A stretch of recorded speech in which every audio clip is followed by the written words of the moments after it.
Chapter 1. Introduction. This book will get you started in the sport of fly fishing. It touches on the basic methods, gear, and strategies you'll need to start casting a fly to a fish. There are many advanced areas that we'll skim over or ignore completely in this lesson. Fly fishing is an age-old tree of tradition and knowledge, with deep roots and thousands of branches.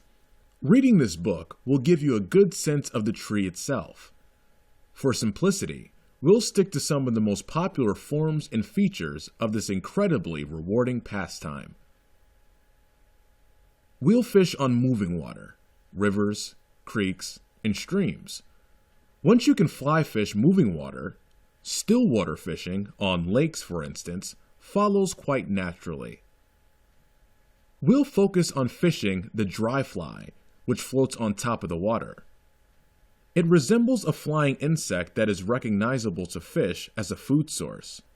You cast out the dry fly. It lands and floats down the stream before your eyes. Then, if you are lucky, you'll witness the spectacle of a fish rising to inspect and perhaps take the fly from the surface.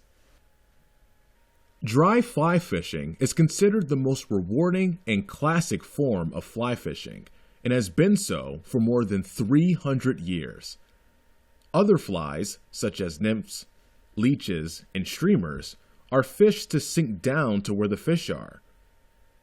Dry flies are fished to entice the fish up to the surface of the water. We will hone in on waters that contain primarily trout, a cold water fish, and the ultimate challenge for most fly fishers. All species of trout are found in most northern hemispheres, and even some southern ones, such as New Zealand, which boasts some of the finest brown trout fishing in the world. Because both men and women participate in fly fishing, fly fisher is the term we will use when referring to the individual fly fishing student. We practice catch and release in this book, and on the river.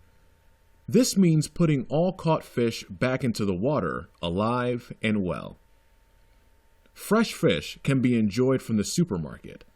Fly fishing is about more than a meal. It is about taking up a great hobby, perfecting a skill, and matching wits with a worthy opponent. You may get hooked on fly fishing. It offers drama, suspense, adventures in nature, and jolts of adrenaline. You may have to miss work or appointments. You may find too that this book reaches beyond fly fishing and into the realms of science, art, and even philosophy, because this is a sport of both mind and matter. These forays are unavoidable. Fly fishing should be studied in stages, which, much like learning music, include both theory and practice. You will learn how to tie knots and cast a fly, and you practice.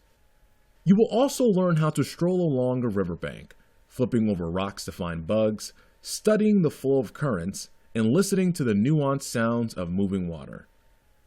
You will need to know something about insects and weather, seasons and spawning cycles, and eventually, the phases of the moon.